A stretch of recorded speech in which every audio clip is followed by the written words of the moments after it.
The cicadas screeched so sharply it felt as if the sound were drilling straight into my eardrums.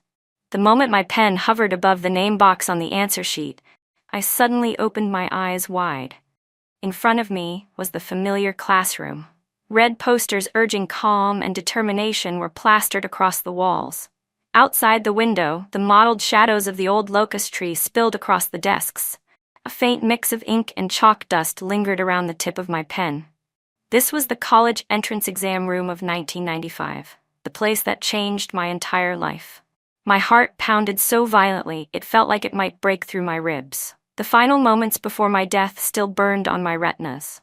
A freezing alley on a winter night, me lying on the icy ground, blood seeping through my fingers. Through the blur, I saw Ethan Gu's tall, steady back. He was holding Lily in his arms, his steps firm and without the slightest hesitation. No matter how desperately I called out, he never turned around. Lily, my twin sister, the treasured darling our mother held in the palm of her hand, and I had been nothing more than a stepping stone in her life. 5 minutes left. If you haven't filled out your name and exam number, hurry up. The proctor's stern reminder came from the podium. I gripped my pen so tightly my knuckles turned white. In my past life, this was the exact moment my mother stood outside under the tree, repeating over and over, "Emily, your grades are better. Take the exam for Lily. Once she gets into college and marries well in the future, our whole family will benefit." I had been trapped by her tears and the moral burden she used in the name of family. My pen trembled as I wrote Lily Lynn, personally handing my life to someone else. After that, Lily used the score that should have belonged to me to enter a teacher's college, while I followed mother's arrangements, dropping out early to work. Later, she pushed me toward Ethan, who had just enlisted. I thought that marrying for love would help me escape the mud I was stuck in. I never expected to die in a cold, forgotten corner, watching my husband walk away carrying my sister. Now the faint scratching of my pen brushed across the paper. This time, I didn't hesitate at all. Stroke by stroke, neat and firm, I wrote Emily Lynn, a name carrying all the resentment and despair of my past life and all the hope and determination of this new one. "Students, check your name and exam number so you don't fill them in wrong," the proctor said as she walked past my desk. She glanced down at my answer sheet. I lifted my head to meet her eyes. My voice trembled almost imperceptibly, yet it was steady and resolute. "Yes, ma'am, that's my name." She nodded and moved on to the next table. I lowered my gaze. Looking at those two clear words, tears almost spilled out, but I forced them back. Why cry? The one who should have cried was the Emily of my previous life, the weak, obedient fool who let others manipulate her. In this life, I would live for myself. The exam bell rang. Test papers were distributed. As I looked at the familiar Chinese exam questions, all the knowledge suppressed in my past life surged back instantly. I took a deep breath, pushed down the emotions churning in my chest, and my pen flew across the page. The reading comprehension passage was Zhu Ziqing's back view. In my past life, my mind had been filled with my mother's reminders, my handwriting messy, my thoughts scattered. But now, I calmly analyzed the passage. Every answer I wrote felt like paving the road for my own life. A soft cough came from the desk beside me. From the corner of my eye, I caught a profile about 70% similar to mine. It was Lily. She sat diagonally in front of me, frowning as she chewed on her pen, clearly helpless before the question. I pulled my gaze back, my heart completely still. In my past life, I always yielded to her, always letting her have the best of everything first. And what did she ever give me in return? She had felt completely justified stealing my life, and even when I died of illness, she was still nestled in Ethan Gu's arms. In this lifetime, I would never give in again. Time slipped by as my pen moved across the page. In the exam hall, the only sounds were pages turning and pens scratching. I sank into the rhythm of answering questions, as if the world had shrunk down to just me and the exam paper. When I reached the essay topic, seizing one's destiny, I barely hesitated before writing my true feelings. Destiny isn't a puppet controlled by others, it's a pen held in your own hand. Only by writing bravely can you create a chapter that belongs to you. When the bell signaling the end of the exam rang, I calmly set my pen down. I checked my answer sheet once, making sure my name and answers were correct, then stood up and walked out of the exam room. The sunlight outside was blinding. Parents crowded anxiously behind the barricade line, craning their necks to look inside. I spotted my mother at once. She was wearing that faded blue work jacket, holding a bottle of soda in her hand, standing on tiptoes to peer in. When she saw me come out, she rushed over immediately, a tense smile on her face. "Emily, how did it go? You didn't fill in the wrong name, right?" There was a probing look in her eyes. She was clearly still thinking about me taking the exam for Lily. I took the soda she handed me but didn't open it.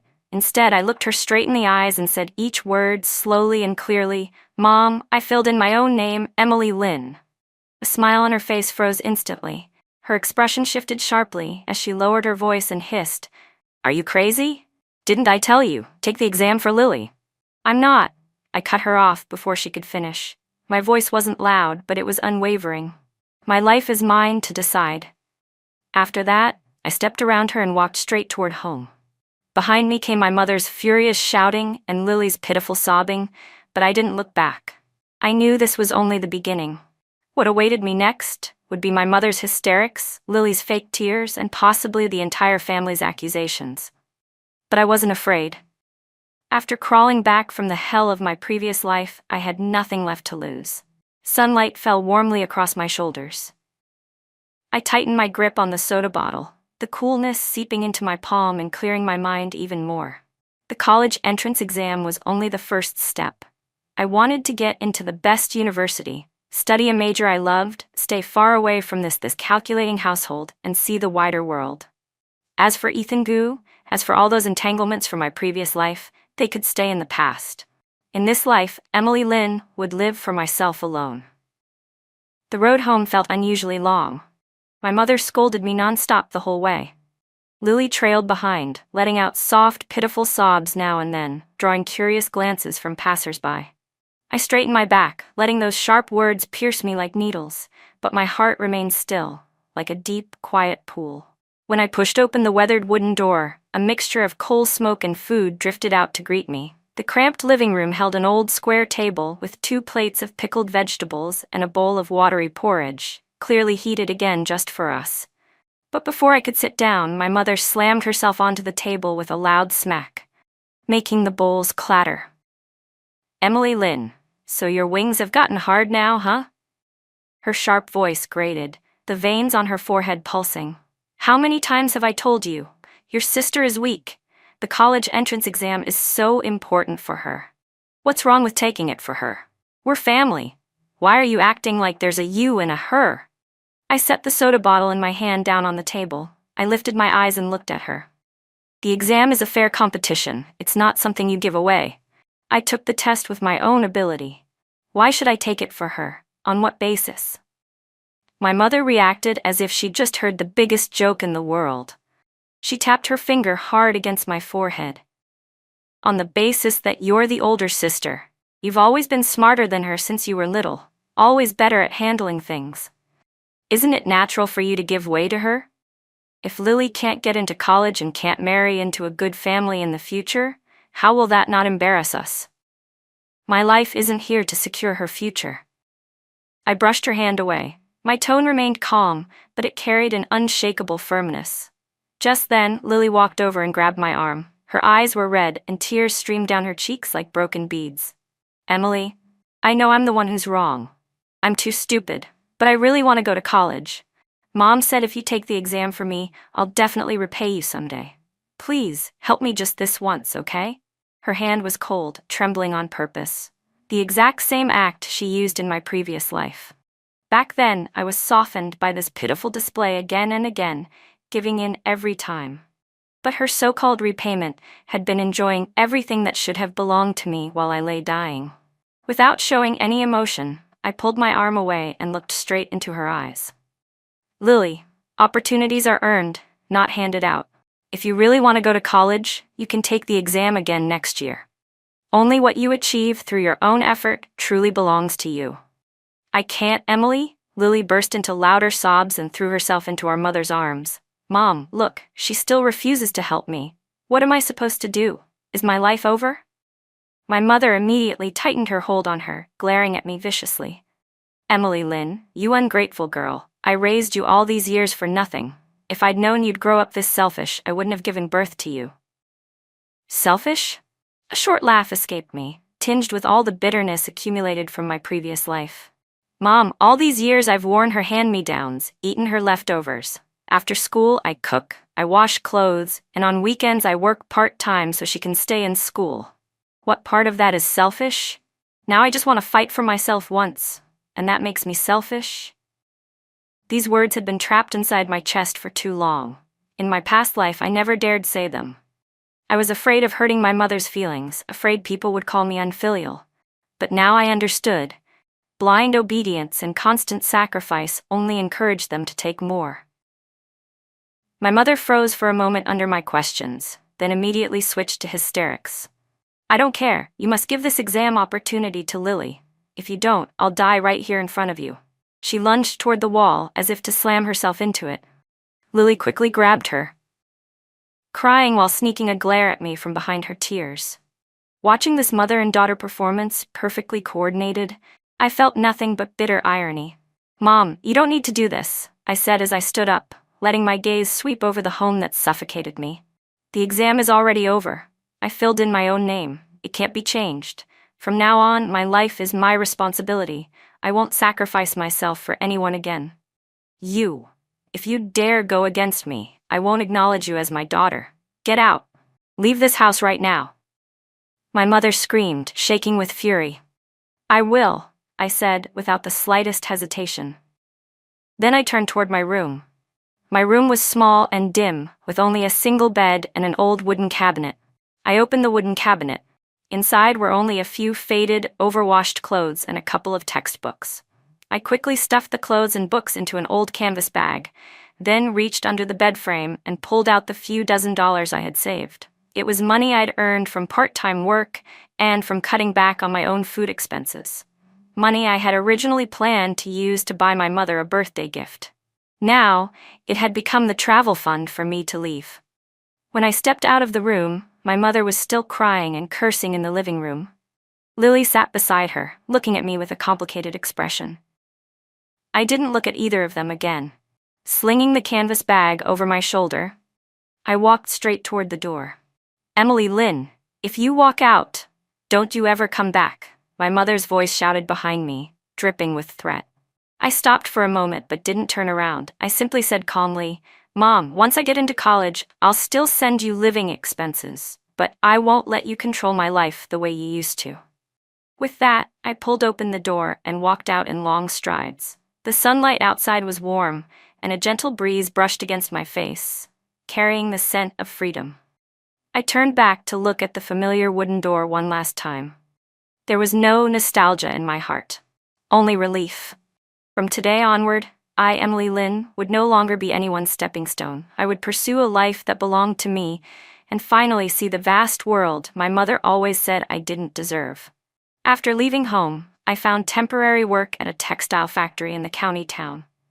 During the day, I stepped on the sewing machine to rush orders. At night, I slept in a bunk bed in the factory dormitory and studied the remaining subjects under a dim yellow bulb. There were still 2 exams left in the college entrance exam, and I couldn't let my break with my family ruin everything.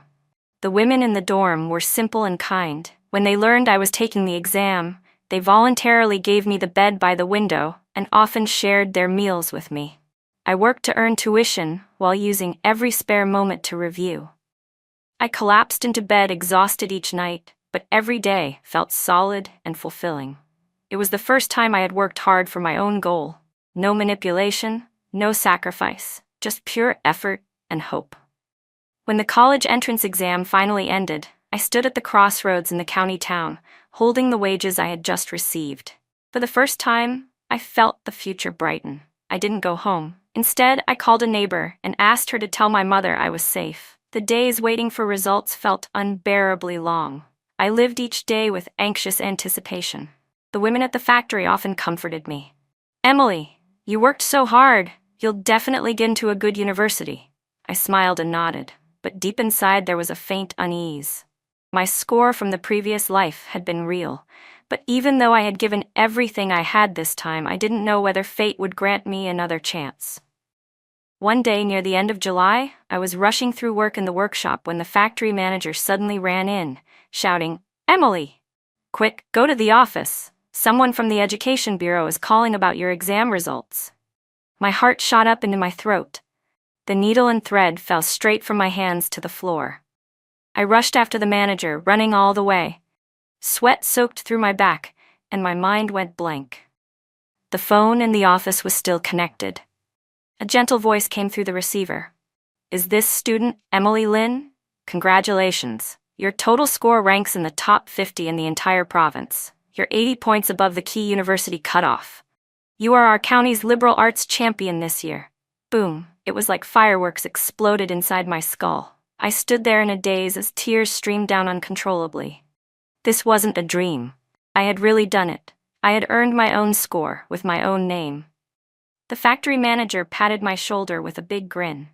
"Good girl, you really made us proud.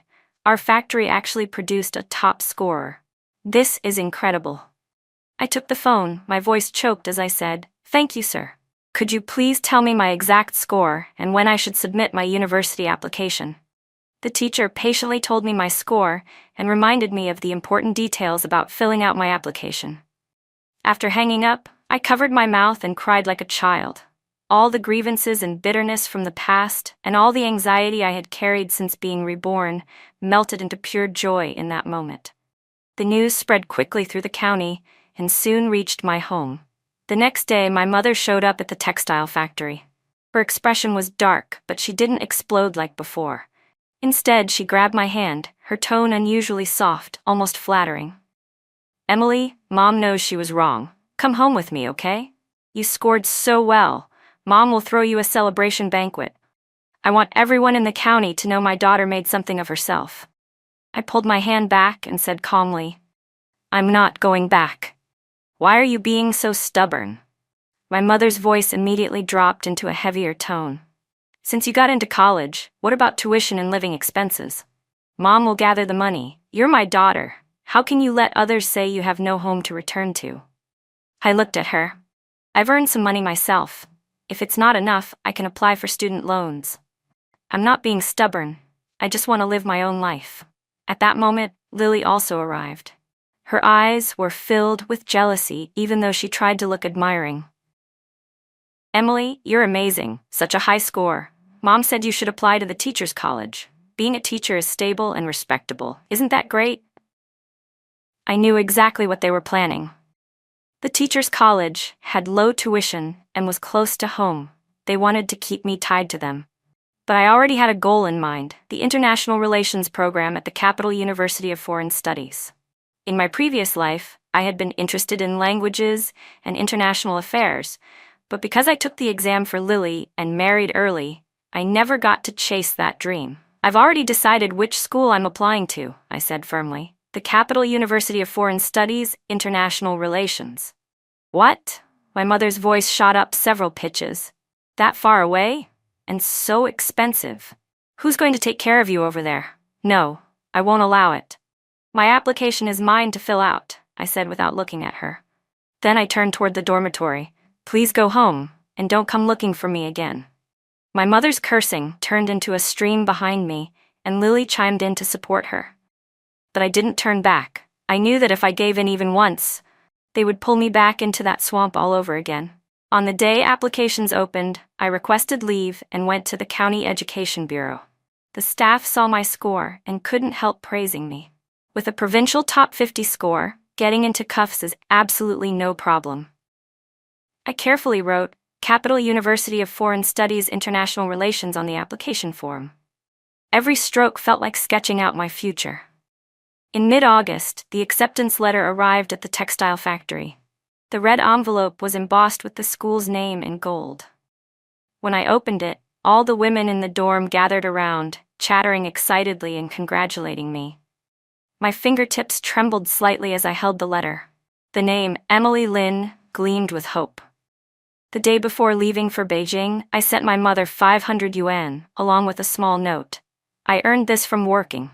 Take good care of yourself. I'm going to college. Don't worry about me." I didn't tell her the exact time of my departure. Before dawn the next morning, carrying a simple bag, I I boarded the green train heading to Beijing. The moment it pulled out of the station, I leaned against the window and watched the familiar county town slowly fade into the distance. There was no lingering attachment, only hope for the future. The scenery flashed by in reverse, and sunlight streamed through the window onto my face, warm and dazzling. I knew the road ahead wouldn't be smooth. Beijing's prosperity and fierce competition, the intensity and challenges of the international relations program, they were all waiting for me. But I wasn't afraid. From the moment I was reborn in that exam room, I had stopped fearing anything. This time, I was heading toward a future that truly belonged to me. Emily Lin. After more than 10 hours of rattling along, the train finally arrived. When I stepped out of Beijing Station with my canvas bag, the morning sun was shining over Chang'an Avenue. The outline of Tiananmen was clear in the distance. People hurried past me. I heard waves of accents and foreign languages. Even the air carried the scent of ambition. This was Beijing, the place I had dreamed of for so long. The campus of the Capital University of Foreign Studies wasn't large, but it radiated scholarship and internationalism. In front of the red teaching building, flags from different countries fluttered in the wind. Students passed by speaking fluent foreign languages, which made me both nervous and excited. While handling my enrollment paperwork, the counselor looked over my file and smiled. "Emily Lin, you're the highest-scoring freshman in our department this year. Study hard. You have a bright future ahead." I nodded firmly, engraving those words into my heart. For the next 4 years, I poured almost all my time into studying. Every morning, I was the first person on the track practicing speaking. From English to French, from stumbling pronunciation to confident fluency, I pushed myself relentlessly. When my throat hurt, I sucked on throat lozenges. When my tongue went numb, I rested a moment and continued. The library became my second dormitory. International relations theory, international law, world history, anything related to my major, I devoured book by book. I filled more than 10 thick notebooks with notes. My roommates always said I was extreme. On weekends they went shopping, saw movies, or went on dates. I was the only one who remained steadfastly in the library or study room. They didn't understand. I had no way out. Others could rely on their families. I could rely only on myself. Only by being exceptional could I stand firm in a city overflowing with talent. Besides my major courses, I actively participated in every practical activity I could. For the school's model diplomacy competition, I was the first to sign up. I played the role of a diplomat, giving speeches at the mock UN assembly. To prepare proposals, I stayed up several nights in a row, researching international cases and polishing my statements again and again. During the actual competition, facing top students from all over the country, I wasn't nervous. I presented my views fluently in 2 languages and responded to challenges with clear logic. In the end, I won the Best Speaker award. Standing on the podium receiving my certificate, I remembered the moment in the exam room when I wrote down my own name. It turned out that as long as I fought for it, destiny really could be rewritten. In my sophomore year, I joined the university's Foreign Affairs Reception Volunteer Team. The first time I helped receive a foreign delegation, I was responsible for translation. Even though I had prepared carefully, when I heard English spoken with a heavy accent, I panicked and froze for several seconds. The head of the delegation smiled kindly at me and said in Chinese, "It's okay. Take your time." That experience made me realize how wide the gap was between textbook knowledge and real-world application. After that, I focused even more on practical speaking practice, chatting with foreign teachers and joining language corners whenever I could. I even gathered the courage to take a part-time job at an outdoor restaurant in Sanlatun, just so I could interact with people from different countries and train my listening and improvising skills. Gradually, my professional abilities gained a bit of recognition in the department. My professors began recommending me for national-level international relations research projects, where I helped organize foreign language materials and write research reports. I was also invited to assist with interpretation at international conferences outside the university. Even though I was only helping on the sidelines, it allowed me to observe real diplomatic work up close. Watching diplomats stay calm and composed at negotiation tables, defending their positions with clarity and confidence, strengthened my determination to enter the diplomatic field. Occasionally, I received letters from the neighbor aunt back home.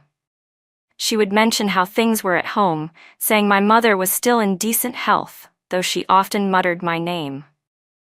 When she mentioned Lily, she wrote that Lily had gotten into a local teacher's college and later became an elementary school teacher in the county. Her life was ordinary and uneventful. Once, the letter even mentioned Ethan Gu.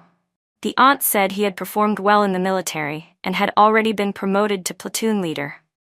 When he went home on leave last year, Lily had gone to see him several times, but he avoided her each time.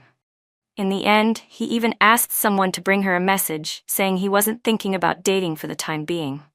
When I read that line, I was organizing research materials in the library. My pen paused for a moment, but I felt no real turmoil. All the love and hatred from my past life had already vanished the moment I was reborn. Whether he was doing well or poorly now had nothing to do with me. I only felt a faint sense of irony. After all the scheming my mother did to push Lily toward him, it still came to nothing. During my 4 years in college, I not only achieved excellent academic results but also received a national scholarship and the Outstanding Graduate title. As graduation approached, several foreign companies reached out to me with job offers, each with excellent salary and benefits. My roommates all encouraged me. "Emily, foreign companies pay well, have great environments. It's way easier than working in the government sector." Holding those offers, I hesitated for a long time. I had to admit the high salaries were tempting. They meant I could improve my living conditions faster and send more money home. But every time I remembered the diplomats I saw at international conferences and my lifelong dream of working in foreign affairs, I knew I couldn't give it up. Diplomacy might be hard and full of challenges, but it was the life I truly wanted. On graduation day, wearing my gown under the ginkgo trees on campus, watching the golden leaves swirl through the air, I felt completely certain. I rejected all the foreign company offers and submitted my application to the Ministry of Foreign Affairs. What followed were the written exam, the interview, and the background checks. Each step rigorous. I prepared day and night, reviewing all my professional knowledge again, and I even studied diplomatic etiquette and national policy in depth. When I received the acceptance notice from the Ministry of Foreign Affairs, I was packing my luggage in the dorm. Looking at the letterhead with the ministry's emblem, I couldn't hold back my tears. From the decisive moment in the exam room, to 4 years of relentless effort, to finally achieving what I had dreamed of, every step had been painfully difficult, yet so profoundly worthwhile. And I knew this was only the beginning. The road ahead would be full of storms, but I was ready.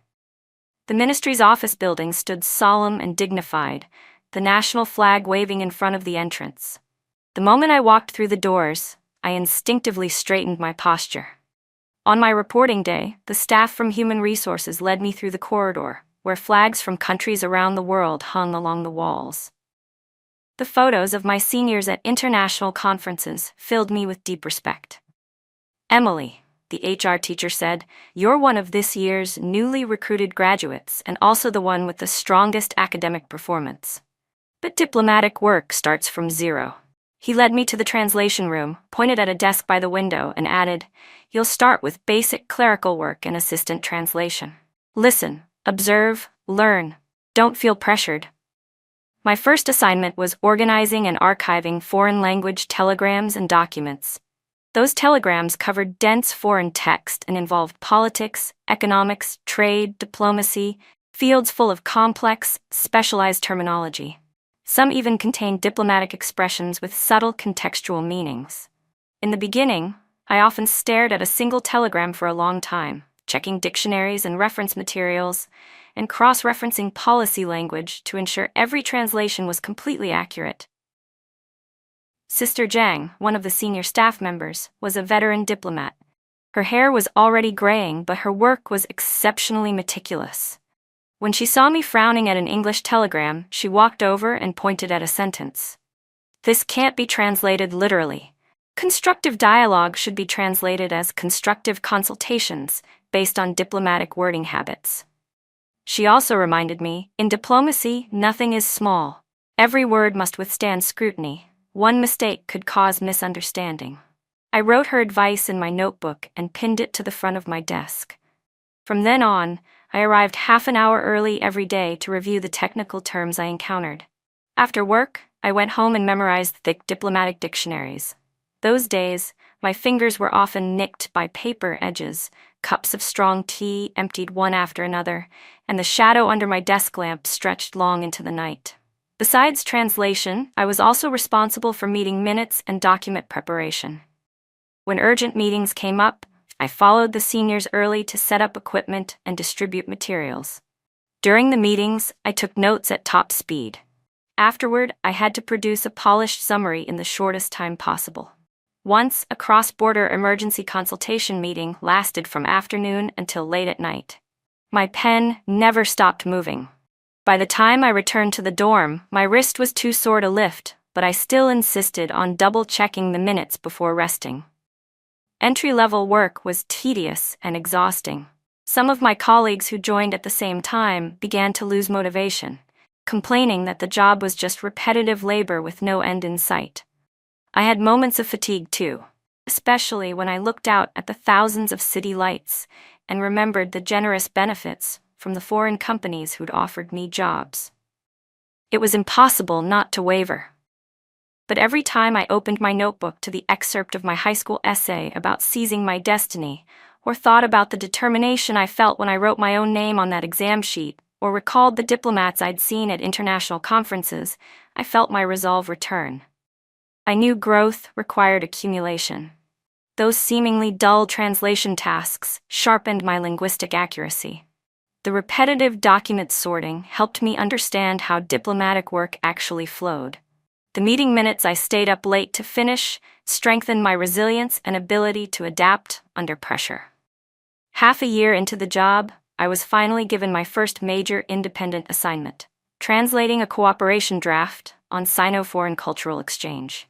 The proposal involved a huge number of professional terms and policy details. It needed to be precise while fitting both countries' diplomatic tone. On the day I received the task, I locked myself in the office and examined it word by word. Whenever I encountered something uncertain, I humbly consulted Sister Zhang and the other seniors. I even reviewed translation archives of similar documents from the past 5 years to ensure my wording remained consistent. 3 days later, when I handed the translated draft to my supervisor, my heart was both nervous and full of anticipation. He read through it carefully, then looked up and smiled. "Emily, this is very well done. Your handling of the details is excellent. I wouldn't have guessed you were a newcomer." In that moment, all the exhaustion vanished. I knew my hard work hadn't been in vain. I had finally taken a solid step forward in the diplomatic system. After that, my supervisor gradually entrusted me with more important tasks. I began accompanying the senior staff on foreign affairs receptions, handling on-site interpretation, traveling with delegations for field research, writing research reports, and even coordinating smaller diplomatic events. Every time I participated in a foreign affairs activity, I cherished the opportunity. I observed how the veterans communicated with foreign envoys, how they upheld principles while remaining flexible, and how they used tactful language to ease potential tensions. I remembered everything, and slowly transformed it into my own capability. Once, at a small China Foreign Enterprise matchmaking event, a foreign representative suddenly raised a sensitive issue outside the agenda. The atmosphere in the room tightened immediately. The senior diplomat beside me calmly took over, responding with language that was both gentle and firm, clearly stating our position without embarrassing the other side. After the meeting, she told me, "Diplomacy requires both principles and artistry. You must learn to find a balance of mutual benefit while holding your bottom line." Those valuable real-world experiences helped me grow quickly. I was no longer the newcomer who only buried her head in translation work. I gradually learned how to handle unexpected situations and how to think with a diplomatic mindset. Days passed, and I accumulated 3 years of experience at the Ministry of Foreign Affairs. In those 3 years, I didn't produce any earth-shaking achievements, but through countless document translations, meeting preparations, and foreign affairs receptions, I built a solid foundation of practical skills. My immaturity faded, replaced with calmness and professionalism. I knew the road to becoming a diplomat was still long, but I never forgot my original dream. As long as I kept moving forward step by step, one day I would stand on a larger diplomatic stage. In my 5th year, I received the first major support assignment of my career: on-site interpretation and coordination for the China-EU Economic and Trade Cooperation Forum. The forum was high-level, attended by numerous government officials and business representatives from both sides. Before departure, my supervisor patted my shoulder. "Emily, this task is tough. You need not only accurate interpretation, but also the ability to handle unexpected situations. I trust you." I took his words to heart and began preparing half a month in advance. I read through every policy document on China-EU economic cooperation from recent years, compiled bilingual glossaries of more than 1,000 specialized terms, and even rehearsed potential Q&A scenarios, practicing tone and posture in front of the mirror. The forum was in Shanghai. On the day of departure, I dragged a suitcase full of documents and formal attire, my heart nervous yet excited. It was my first time independently handling the core interpretation role at such a high-level event. On the very first day of the forum, an accident happened. During the closed-door consultation session in the afternoon, the EU delegation's accompanying interpreter suddenly clutched his stomach, his face pale and drenched in cold sweat. It was clearly an acute illness. The venue instantly fell into awkward silence. The consultation was about to begin. Without an interpreter, the consultation simply couldn't proceed. The head of the EU delegation frowned and urgently asked in English if there was a backup interpreter. "Our agenda is extremely time-sensitive." The Chinese staff on site were visibly panicked. There was no time to find a professional interpreter at such short notice. I took a deep breath, walked to my supervisor, and whispered, "Sir, I can try. I've prepared all the materials for the meeting in advance, and I'm familiar with both sides' policy language." My supervisor looked at me, trust filling his eyes. "All right, Emily, it's yours." I immediately stepped toward the delegation head and greeted him in fluent French. I had specifically researched beforehand that French was his mother tongue. "Monsieur, I'm very sorry for the unexpected situation. I will serve as your temporary interpreter from here on. Please rest assured." He froze for a moment, then nodded. "Thank you, miss. I appreciate it." When the consultation began, I focused all my attention, catching every word with absolute precision. My mind raced.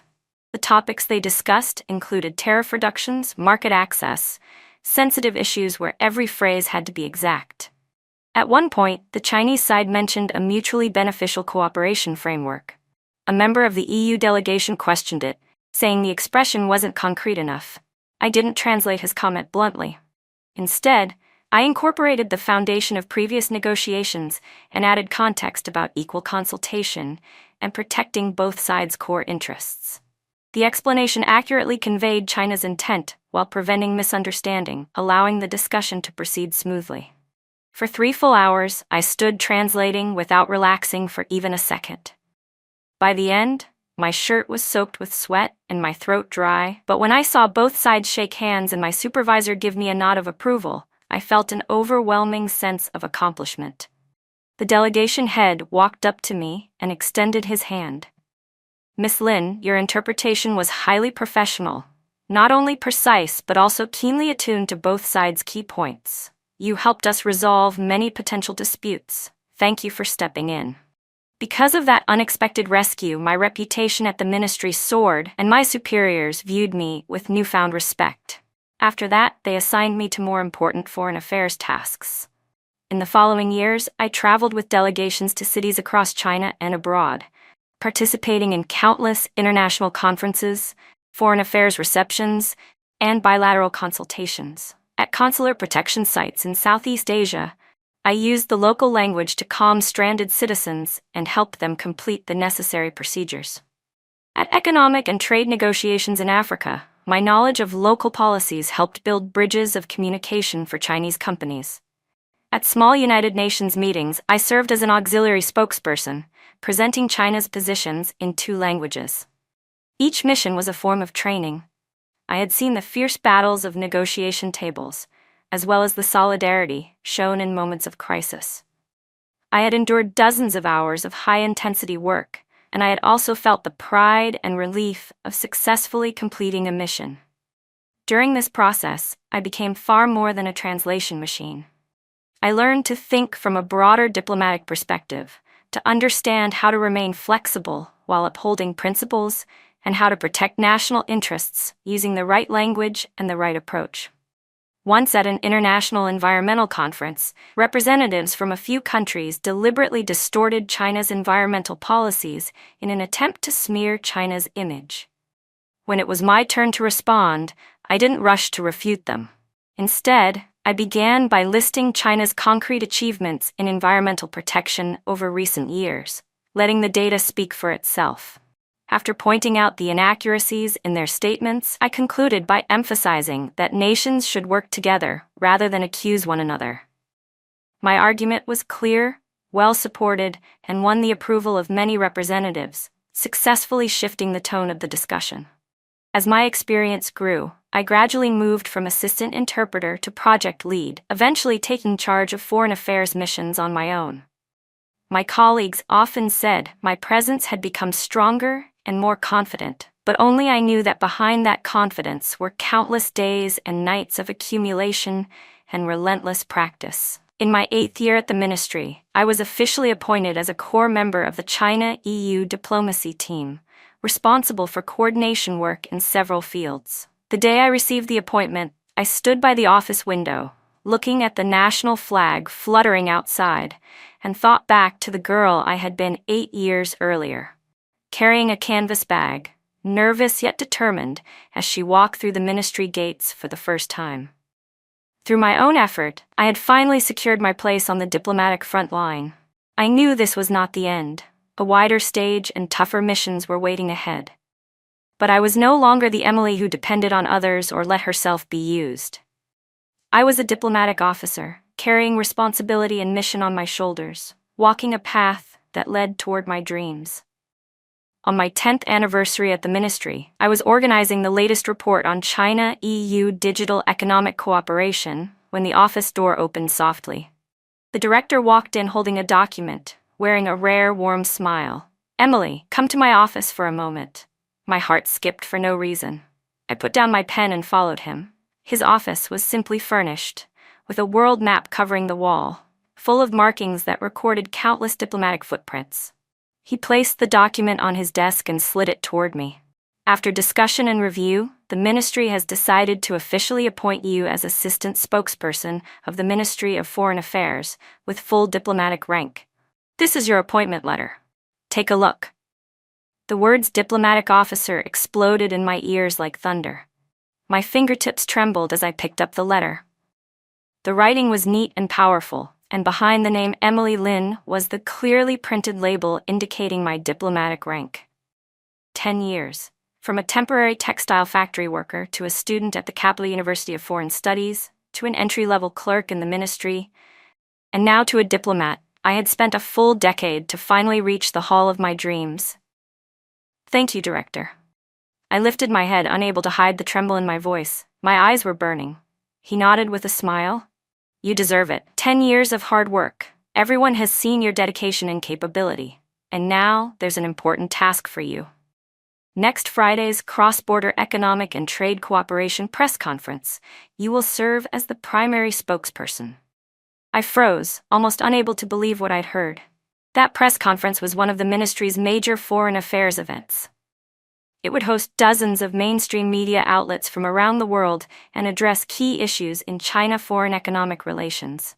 The level of attention was extremely high. As a newly promoted diplomat, being made the lead spokesperson was not only a huge vote of confidence, it was a tremendous challenge. "Director, I hesitated. It wasn't fear, it was the weight of responsibility." "I know you feel the pressure," he interrupted, his tone firm but encouraging. "But everyone has confidence in you. You've been responsible for China-EU economic coordination for years. You're familiar with the policies and real-world situations. Your language skills and crisis responsibilities have been tested repeatedly in real operations. You're more than capable of handling this press conference, the director said. He paused, then added, "This isn't just a test of your personal ability, it's also an opportunity for the international community to see the talent of China's young diplomats. Prepare well. If you need anything, everyone here will support you." When I stepped out of his office, sunlight streamed through the hallway windows, illuminating the marble patterns on the floor. I tightened my grip on the appointment letter in my hand, my heart both tense and exhilarated. 10 years of hard work had finally led me to a stage that belonged to me. For the next week, I practically lived in the office. My team and I organized nearly a year's worth of China foreign economic data, checked every policy line, and anticipated the questions journalists might ask. From macro cooperation frameworks to micro-level enterprise examples, from positive talking points to contingency responses, we refined everything repeatedly, polishing every sentence. To adapt to the spokesperson's speaking rhythm, I practiced posture and pacing in front of the mirror every day, ensuring I could appear calm and composed on camera. To prepare for questions from reporters of different countries, I crammed English and French in multiple accents, simulated difficult on-the-spot questioning, and even agonized over my clothing. I eventually chose a navy blue suit dress, formal, capable, yet understated. The senior colleagues on the team helped me enormously. A former spokesperson personally guided me on how to handle tricky questions, how to convey information accurately without inviting unnecessary controversy. The data team worked overnight compiling a thick binder of references so every figure I cited would be verifiable. During the preparation, I often thought of myself 10 years earlier, the girl who had walked into Beijing with nothing but a canvas bag, never imagining she would one day stand on a multinational press conference stage as a diplomat. All the hardships, the late-night study sessions, the years of training on the diplomatic front line, they had become the foundation of my confidence now. The night before the press conference, I stayed in the office late.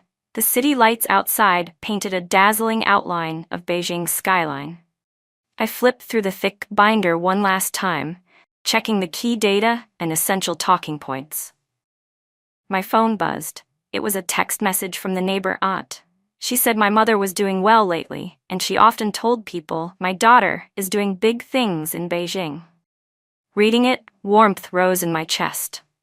Although there were still gaps between my mother and me, I had sent her living expenses faithfully over the years, and occasionally called to check in. Maybe time really could soften some of the old wounds. I set down my phone and took a deep breath. Tomorrow would be the moment that tested 10 years of effort. I not only had to complete the mission, I had to prove to the world that the girl once pushed around by fate, Emily Lin, could now stand strong and speak for her country on the international stage. The next morning, wearing my navy blue suit dress and heels, I walked into the Ministry of Foreign Affairs press hall. The room was already packed with reporters. Camera lights flashed non-stop, and the air was thick with tension and formality. I stepped up to the podium, adjusted the microphone, and looked out at the audience. In that moment, all my nerves faded away, leaving only calm and resolve. After 10 years of sharpening my blade, today it was finally time to wield it. "Good morning, everyone," I said, my voice steady as it carried through the microphone. "Welcome to today's Cross-Border Economic and Trade Cooperation Press Conference. I'm Emily Lin, spokesperson for the Ministry of Foreign Affairs." My voice came through clear.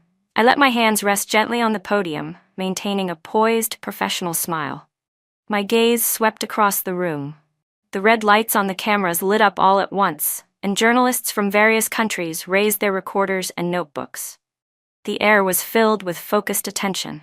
Following the planned procedure, I briefly introduced the latest developments in China, foreign economic and trade cooperation, switching smoothly between Mandarin and English. My pace was steady, my logic clear. After so many years of diplomatic practice, I had long been accustomed to occasions like this. Even under dozens of watchful eyes, I could keep my composure, until my eyes passed over the first row of journalists, and froze. It was a face both familiar and unfamiliar at the same time. The contours were still the ones I remembered, but the youthful softness was gone, replaced by something sharper, deeper. His hair was brushed neatly back, revealing a broad forehead. His nose was straight, his lips pressed tightly together. The crisp military uniform he wore made him look even more upright, and the insignia on his shoulders gleamed, with a rank far beyond the platoon leader I vaguely heard about 10 years ago. It was Ethan Gu. My heart clenched, as if an invisible hand had gripped it. My breath caught for half a second. Why him? Why here? 10 years. I'd thought we had long become two parallel lines that would never meet again. I had climbed through the diplomatic world, and he had risen steadily through the military ranks. The entanglements of our previous life were buried under time. But now, he was sitting barely 10 meters away, his gaze locked onto me. So intense, so overwhelming. Like magma that had been simmering for 10 years and finally erupted. First came shock. His pupils contracted sharply, and the hand resting on his knee tightened, knuckles turning white. Then disbelief.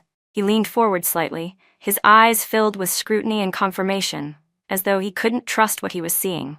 And finally, all the emotions collapsed into something close to obsession. His gaze hooked into me like it wanted to consume me whole, filled with joy, confusion, yearning, and a faint ache that I couldn't quite name. He had changed. Yet he hadn't. The obsession in his eyes was still the same, but behind it now was a depth forged over the past 10 years. I forced myself to look away and continue answering the reporter's questions, but it felt like an invisible thread kept pulling my attention back toward him. Spokesperson, may I ask what specific support policies China has in promoting cross-border e-commerce cooperation? A foreign journalist asked. I steadied myself and answered fluently in English, listing China's tax incentives, logistics support measures, and other policies. The data I cited was precise. But in the pauses between my words, I could still feel it. Ethan's posture held rigidly straight, his gaze never leaving my face, as if trying to make up for 10 years of missing time. How did he find me here? Or was he simply attending this press conference by coincidence? Questions spiraled in my mind, pulling at my focus. Back then, before the college entrance exam, there had indeed been a faint, hazy affection between us. He was the older boy from the neighborhood, smart and steady.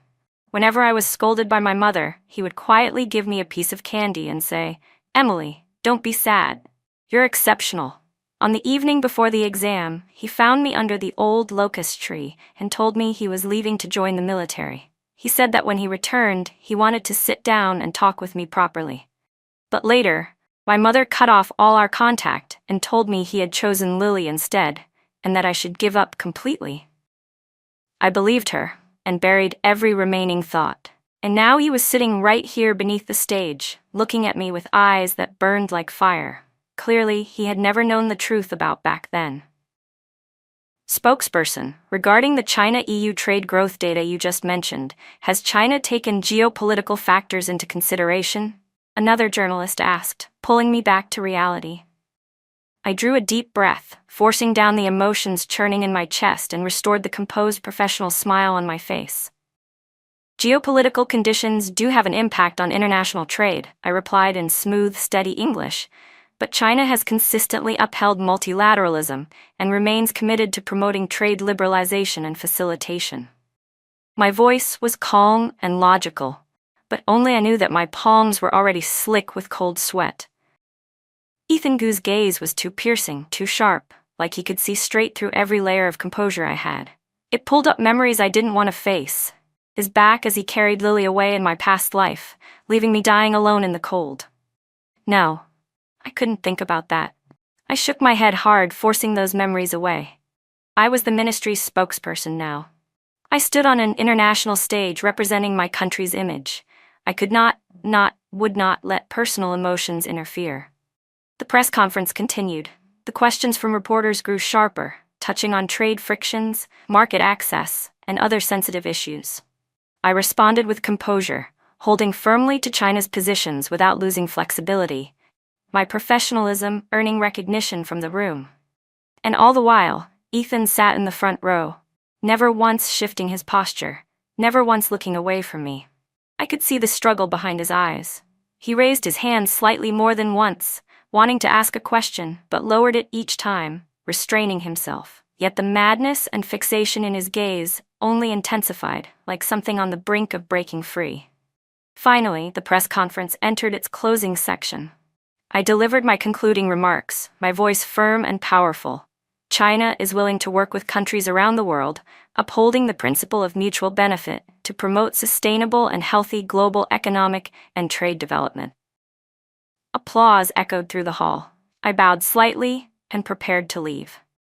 At that exact moment, Ethan Gu stood up abruptly. His movement was so sudden that every head in the room turned. Cameras immediately swung toward him. Reporters raised their devices, shutters clicking wildly. A wave of whispers rippled through the hall. He didn't ask a question. He just stared at me, lips moving as if he wanted to speak, but held back by sheer will. The emotions in his eyes were impossibly complex: reluctance, frustration, and a fixation so intense it bordered on collapse. I didn't stop. I didn't respond. I turned and walked out of the press hall quickly, my heels striking sharply against the marble floor. Even with my back turned, I could still feel that burning gaze searing into me. Inside the lounge, I leaned against the door and gasped for breath. My heart was pounding uncontrollably. Those almost desperate eyes of Ethan Gu lingered in my mind like a brand. 10 years apart. He had been looking for me for 10 years. The realization shook me to my core.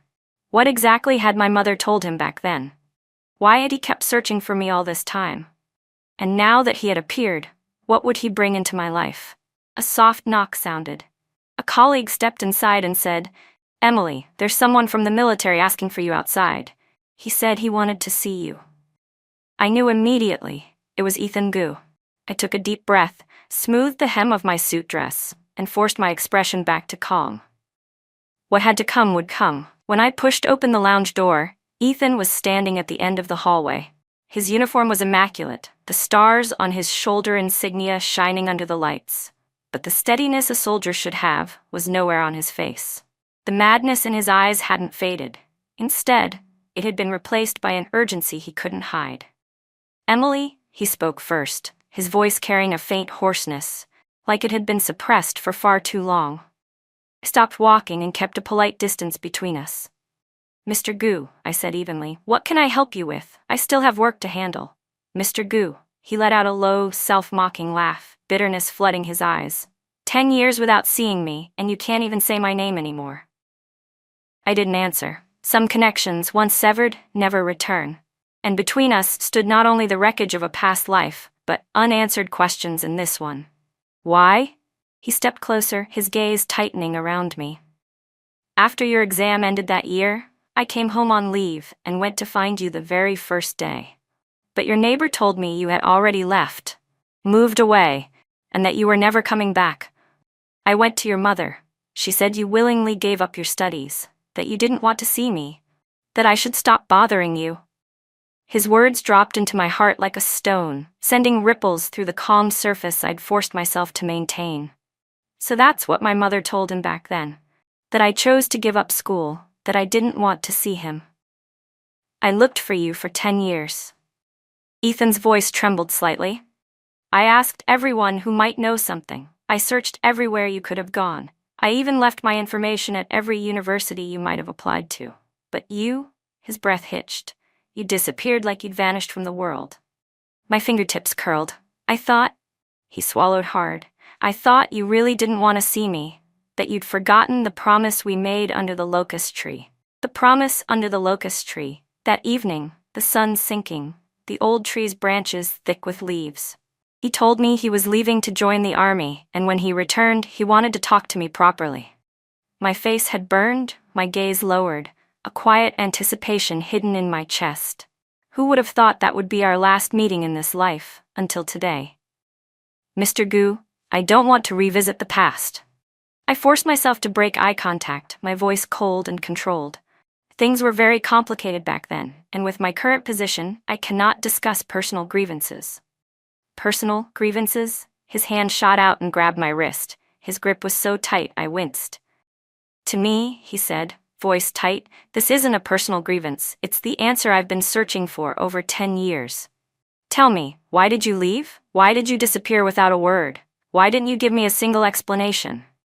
His fingers were cold and rough, with the texture unique to soldiers. The pressure on my wrist jolted memories of my death in my past life, the freezing despair. Instinctively, I pulled back. "Mr. Gu," I said sharply, my tone turning icy, "please behave yourself. Let go of me." Maybe my tone was too harsh. Maybe the words "behave yourself" cut deeper than I intended. His hand trembled slightly before he slowly released me. But his eyes never left my face. They were filled with hurt and confusion. "I know you're a diplomat now," he said softly, lowering his voice, a hint of pleading in it. "And I know your position is special. I'm not here to interfere with your work. I just want to know the truth.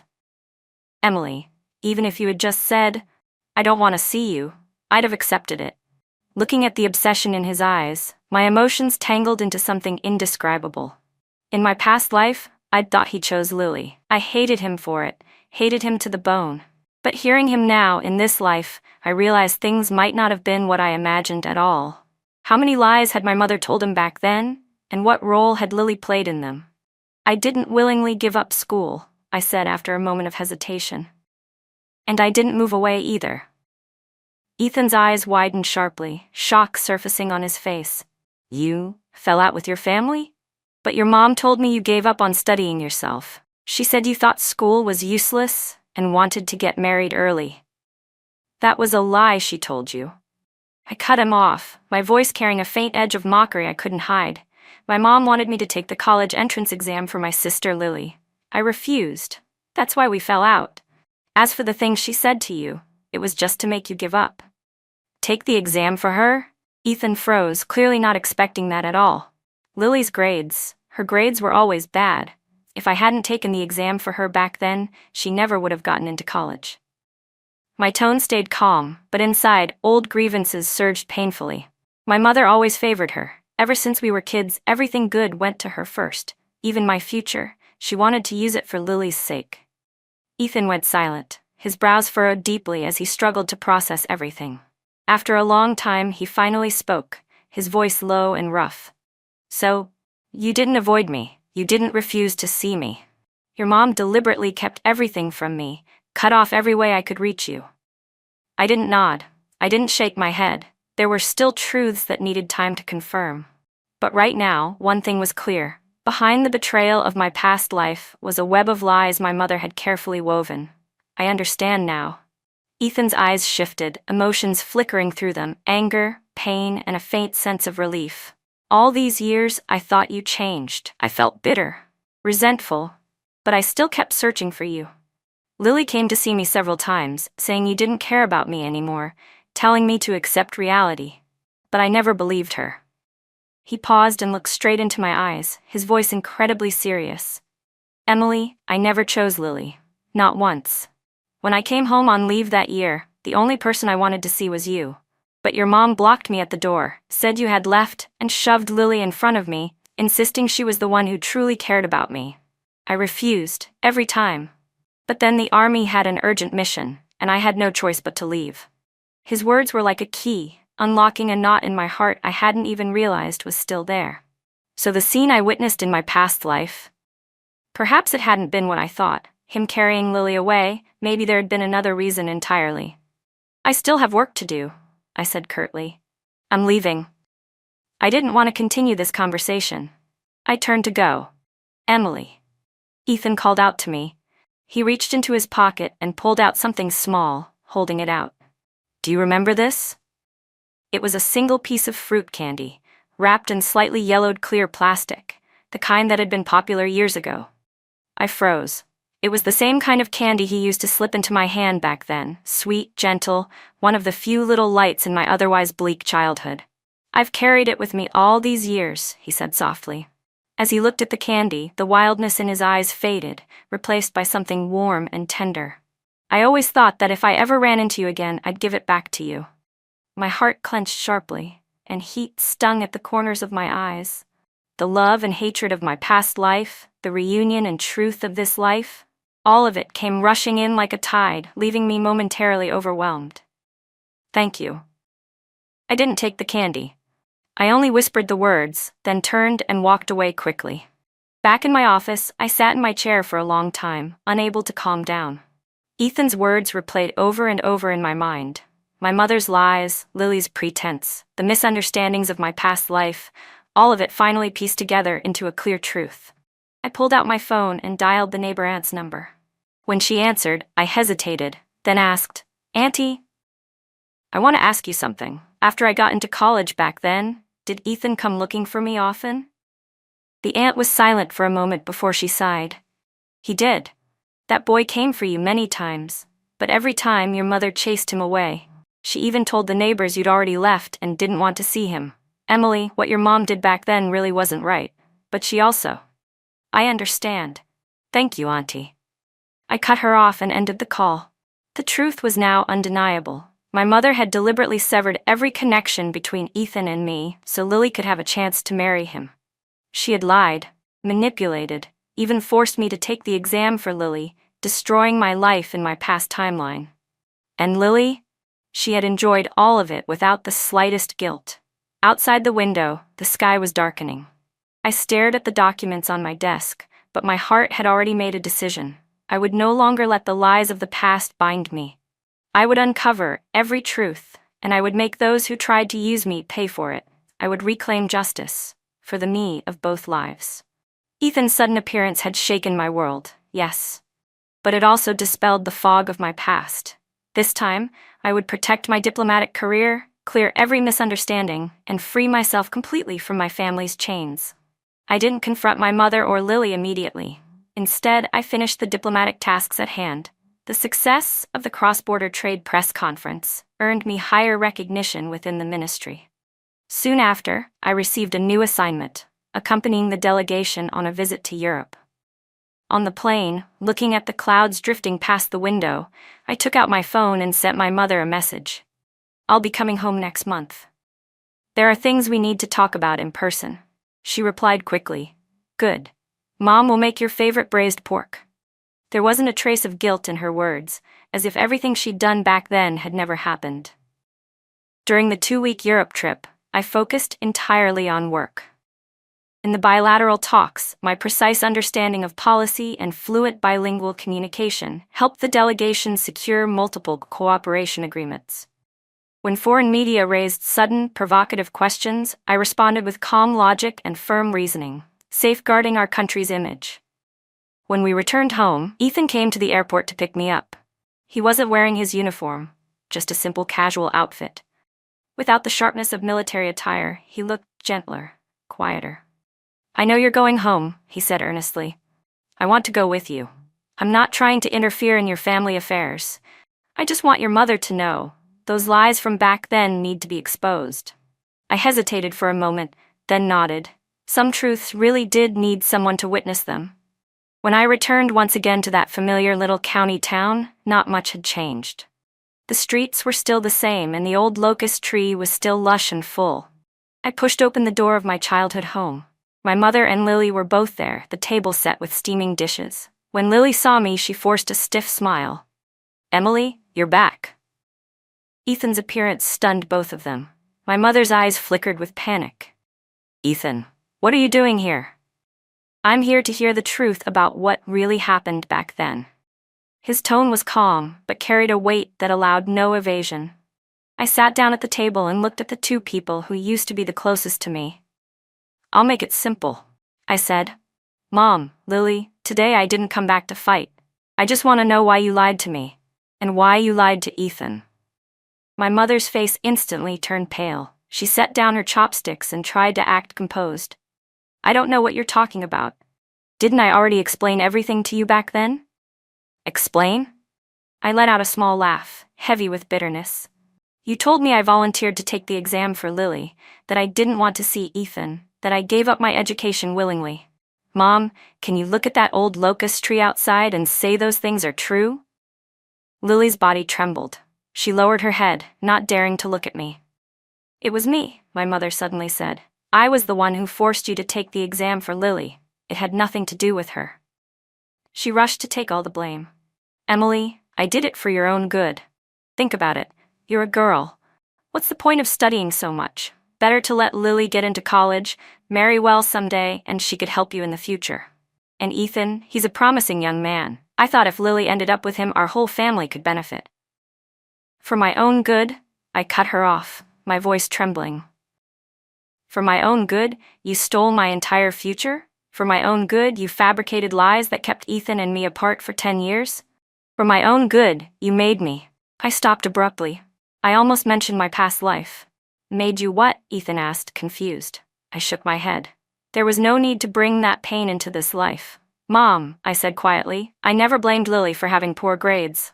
I never wanted to take anything from her. I met my mother's eyes, my own steady and unflinching. I only wanted to live a life I earned through my own hard work. But what did you do? You treated me as Lily's stepping stone. You turned my dreams into tools for your social climbing. Suddenly, Lily lifted her head, tears spilling down her cheeks. Emily, I'm sorry. I really am. I shouldn't have listened to Mom. I shouldn't have taken your spot and pretended it was mine. I've never felt worthy, not of that degree, not of Ethan, and not of your kindness. I'm sorry. Her apology came far too late, but it did loosen the weight inside my chest. My mother looked between us, finally lowering her head. She sighed. It was my mistake. I was biased. I hurt you, and I hurt Lily too. Emily, can you forgive me? I was silent for a long moment before I shook my head. Mom, I don't hate you anymore, but forgiveness is another matter. And in that moment, the room fell utterly still. I had already learned how to take care of myself, how to take responsibility for my own life. I would continue sending her living expenses, but the relationship between us could never return to what it once was. Some wounds, once inflicted, can never be undone. When I left home, under the old locust tree, Ethan looked at me. Emily, thank you for telling me the truth. I've lived in misunderstanding for so many years. Now I can finally let go. And thank you, I said softly, for looking for me for 10 years. He gazed at me, and a quiet smile appeared on my face. Calm, relieved. Ethan, the past is over. We both need to move forward. He nodded, eyes filled with reluctance, but still respecting my choice. All right, if you ever need help, you can come to me anytime. No matter where you are, I'll always be your strongest support. When I returned to Beijing, I threw myself fully into my diplomatic work. With strong professional skills, I participated in several major international cooperation projects. At the United Nations General Assembly, I presented China's positions in fluent bilingual speeches and earned the respect of representatives from many countries. During consular protection missions, I acted with calm precision, helping stranded citizens return home safely. 3 years later, I was promoted to senior spokesperson of the Ministry of Foreign Affairs, standing on an even higher international stage to speak for my country. Every time I faced the cameras, I stood calm and confident, my gaze steady. Strength forged through years, the radiance of a dream fulfilled. In my free time, I would go see the snow at the Forbidden City, or wander through the alleys of Beijing. Occasionally, I still received messages from Ethan. He had been promoted to Major General and continued serving in the military. We shone in different fields, becoming the most familiars to each other, bound by a wordless understanding. I continued sending living expenses to my mother, and sometimes called to check on her. Though our relationship remained distant, it carried a quiet peace. Lily eventually left her elementary school job and opened a small flower shop. I heard she was living a steady, peaceful life. Sunlight streamed through the windows of my office at the ministry, landing on my desk. There was a photo on it, my first appearance as the lead spokesperson at a press conference. In the photo, I stood in a navy blue suit, eyes firm, smile composed. I thought back to the day of my rebirth, to the moment during the college entrance exam when I wrote my name, Emily Lin. That was the turning point of my life, the beginning of breaking free from the shackles of fate. 10 years of grinding a single sword, from a sacrificial pawn taking an exam for someone else to senior spokesperson of the Ministry of Foreign Affairs. From a girl manipulated at every turn to a woman who owned her life completely. I, Emily Lin, finally became the person I always wanted to be. The suffering of my past life became the metal of this one. All the schemes and betrayals turned into fuel for my growth. Now, I stand on the international stage, facing the sun, shining bright. In this life I did not fail myself. I did not waste the miracle of rebirth. My life at last belongs only to me.